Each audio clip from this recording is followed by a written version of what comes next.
So we made it. It's Friday. How are you? Are you at your boyfriend's house waiting for him? He's probably told you, okay, let me go out and buy some drinks. I'm coming, babe. But he left at 6:30. And now you're starting to get agitated, eh? Like, Steven, surely why can't you just keep your word? It's so annoying. I came from my mom's house to chill with you, Steven.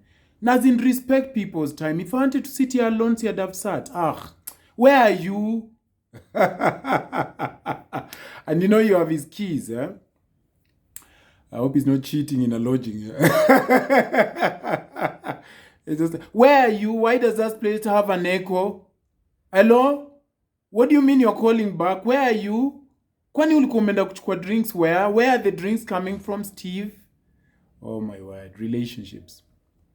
Good evening. My name is Eric, and this is Eric's Stories. If it's your first time, thank you so much. And if you're a regular, I appreciate you.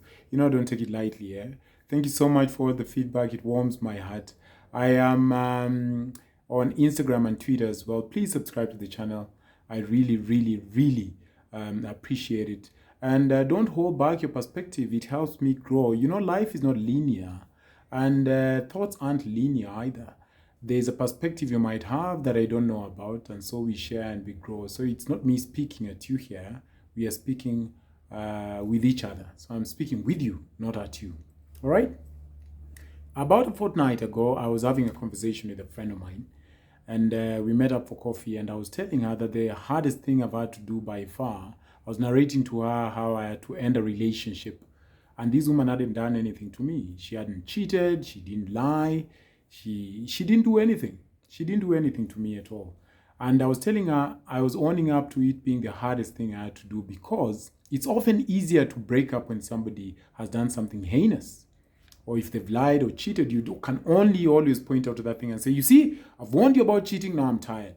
You know, and cheating is the ultimate sin for me. Now I'm leaving.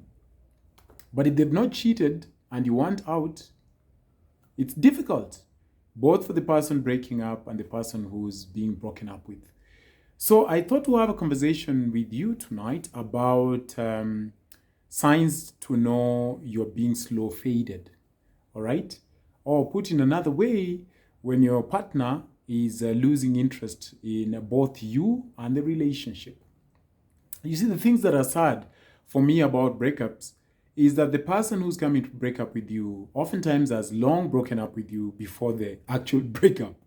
So you are chilling with Gabriel, and he left you in August of 2020. Now we are in July of 2021, and all of a sudden, he's garnered all the energy and the psyche, and he's able to drop the hottest potato on your lap. And guess what? He does it on Friday night, like tonight. It's like, by the way, Beatrice, me, I think I want out of the relationship. And you're like, what? I thought we were supposed to rush here. So then, it helps to have your antennas up, so you know signs that you may not like. If you think for this minute, the next minute you're gone away. So signs. That's the conversation I want us to have, all right? So what are some of the signs the person you're dating is pulling a slow fade from you and the relationship? Now, I'll speak mostly from experience, because this has happened to me at least twice. The first relationship, I was so lucky she ended it. Second one, I had to end it, and boy, did it feel so bad. First sign, it has to be when they take more and more time to respond back to you. And you know why this is an important sign to look out for? Case in point, in this woman who I had to break up with, who had not done anything to me. And I'm sure you're wondering, why did you break up with her? You know, I've heard women say, what's with men? Do they even know what they want? So I was in a space where I needed to sprint in my life. And I felt uncomfortable sprinting, as often is. To sprint with something on your back, I wanted to run and really pursue my goals, and I felt like a relationship was dragging me down. And I didn't have any other simple reason except that. Also, I was not happy. I felt like I was giving her the shorter hand of the stick. She was giving and giving and giving, and I was just like, I wasn't a good boyfriend. So I thought, let me end this relationship so I can sprint and pursue my pursuits. And then, you know, let's just say, because of many becauses, I had to end the relationship. So first sign, when they take more and more time to respond to your texts or your phone calls. Now, don't get me wrong, there's a caveat here. You don't want to compare him or her with your ex, all right? You want to compare him or her with herself. How did they used to communicate in the initial stages of the relationship during better times? All right? The goal is to look at the communication style. As the communication style changed, chances are you're being slow faded. Because this woman would text me something as innocuous as, "Morning, Eric, hi." And I'd start panicking. Do you know how I was panicking? Because I was careful not to send back a text that is normal, because a normal text would mean that the relationship is moving on smoothly. At the same time, I didn't want to be mean, because if I was mean, she'd be like, "What the heck is wrong with this guy?"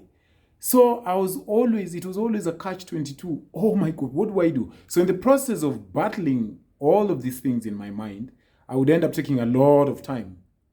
Then I'd reply eventually 2-3 hours later, and she'd be like, "Oh my goodness, you took forever. Were you driving? Were you in a meeting? Are you okay?"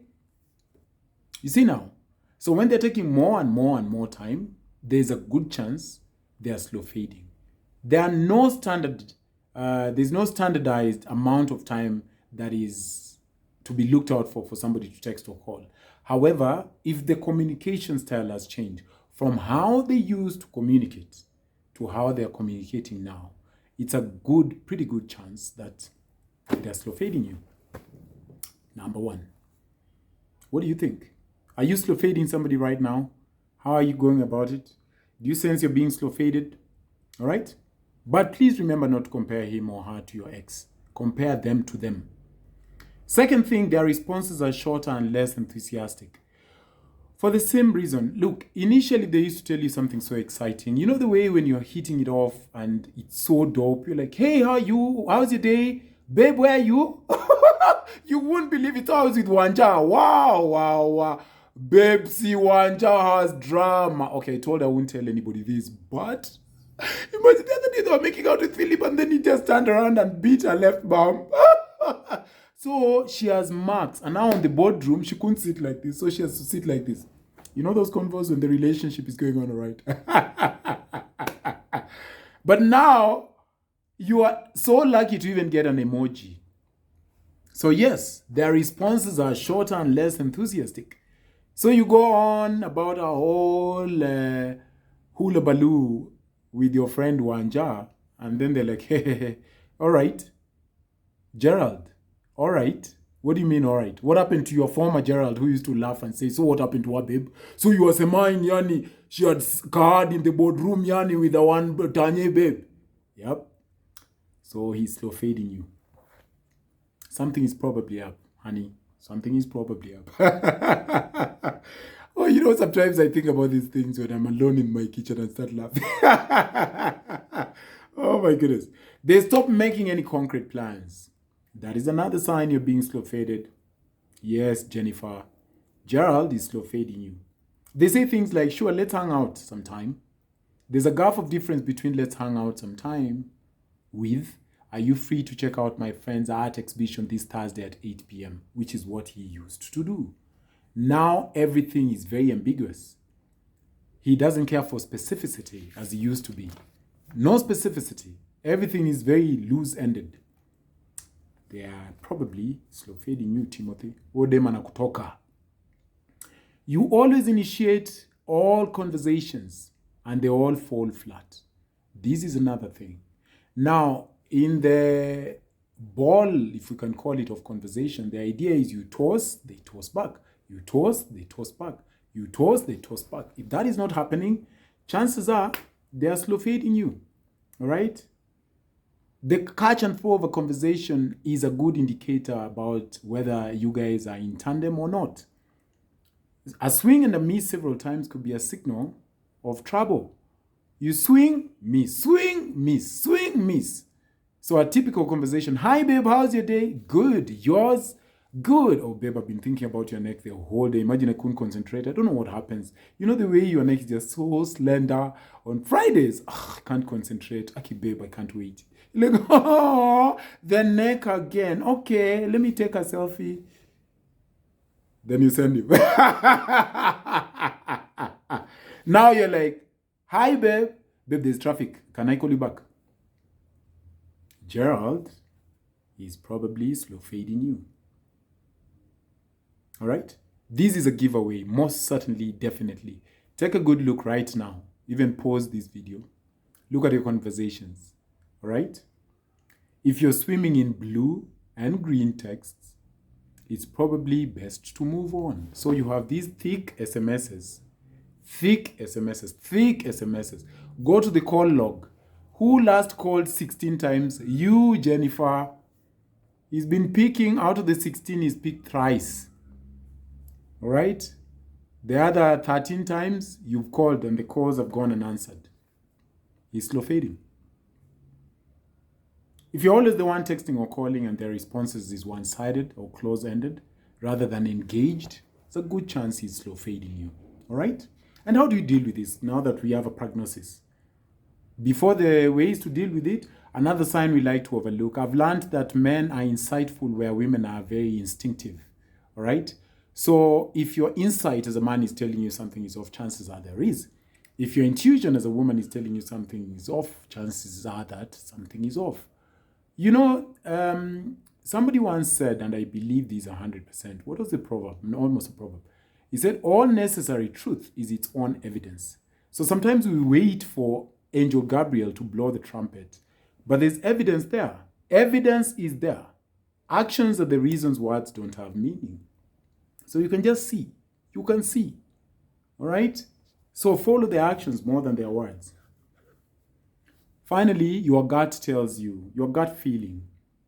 Yeah? Your gut feeling is just communicating that, you know what, Gerald seems to be distancing themselves. So knowing these prognosis, as we've done it together, how do you deal with it? Two things. Number one, be you a he or a she.